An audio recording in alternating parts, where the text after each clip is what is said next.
Hello everyone and welcome back to the channel that is helping you homeschool throughout fall 2020 or whenever it is. Today we're going to be talking about the 4 different learning styles and how knowing them will help your homeschool so much. So let's get started.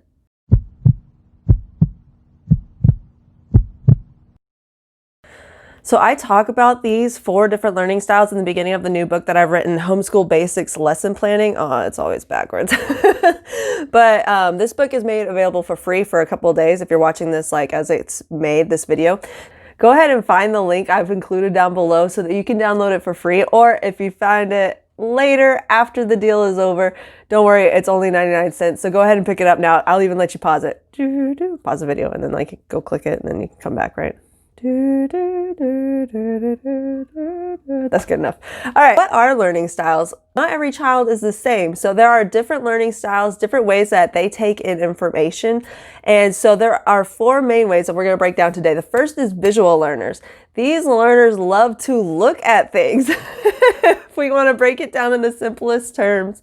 So they benefit from graphs, they benefit from pictures, they benefit from demonstrations. How do you know if you have a visual learner? These are going to be the kids that say, show me, let me see.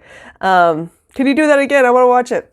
And so by knowing these visual learners, you are able to better implement lesson plans like we talk about in the book for them. So if you have a visual learner, go ahead and include as many pictures as you can. Maybe find some YouTube videos on the subjects that you guys are talking about. They need to see it to believe it.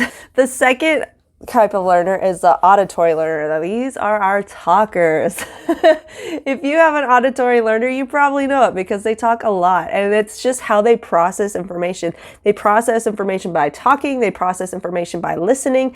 They do really well in lectures or with podcasts. And read alouds. They definitely, if you have an auditory learner, benefit from discussions, from conversations that you just have. And this makes it so easy on your part because you can just have conversations and they take in that information and they learn it that way. Just by having back and forth discussions. How great is that?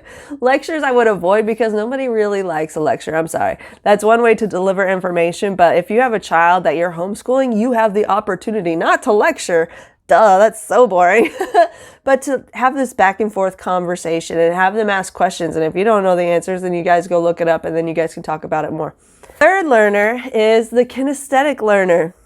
Now these ones you will identify easily too. They are our movers and shakers. They are always on the go. They have probably been diagnosed most frequently with ADHD and ADD or whatever. I'm not a doctor, so I have nothing to say about that, but I imagine that goes with a big diagnosis because in a public room or public school classroom, someone's wanting to move and on the go and all that stuff, that can be really problematic when you're only in a limited amount of space. Sorry, the sun was shining right on me. When you're only in a limited amount of space, it can be really problematic to have 20 kinesthetic learners, and it might be easier to put them on medication or whatever. But don't try to get rid of that kinesthetic learning ability because how great of a blessing is that for them their whole lives. To be fit, to be active, hone that, encourage that, nourish that, because that's going to help so much. It can be a little bit intimidating to create lesson plans for a kinesthetic learner because you buy the curriculum, it comes in a book, it comes with worksheets, and that's supposed to be right here, and that can be really hard for them. But by taking breaks, if that is the way that you are doing it, homeschooling them with their curriculum like that, but if you use your creativity, you can come up with wonderful ways that they can get their bodies moving and still learn the material at hand. I talk a lot about this in the book that I mentioned before about how to create lesson plans with your kinesthetic learner in mind and get their bodies moving because that's how their brain works. Their brain and their bodies work together, and if they aren't moving, they aren't thinking as well as they can. So be sure to try to incorporate more hands-on activities, tactile stuff, manipulatives. If you're doing fractions, bake cookies and have them cut the cookies. If you guys are learning a historical event, have them act it out outside. There's so many ways that you can incorporate their bodies and their minds for the best of their learning ability. The last type of learner is our reading and writing learner. Now, these are our readers.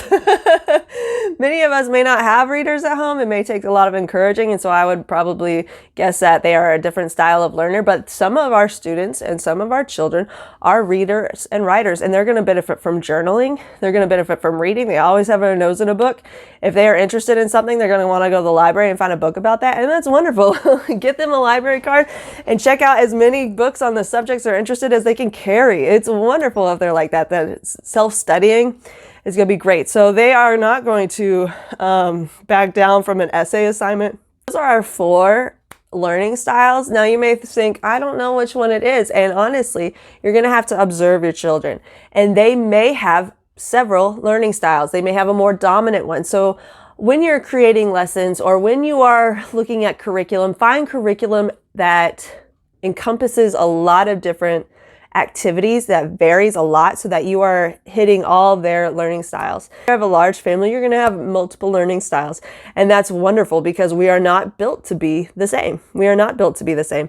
And so by incorporating different activities, different ways of learning, different methods of meeting objectives, they're going to have a more enriched learning experience for their different learning styles. So I hope that this helps you. What kind of learning styles do you automatically think you have in your house? Go ahead and comment down below. This is something that I've been thinking about with my kids, and I think I have 2 sons that I'm homeschooling right now, and I think that they have a couple of learning styles within them themselves. So in the future, we're going to talk about this more on this channel. So this is something that you are realizing will help you in your homeschool and be the best educator you can for your kids. Go ahead and subscribe. Don't forget to subscribe because we are trying to homeschool to the best of our abilities together.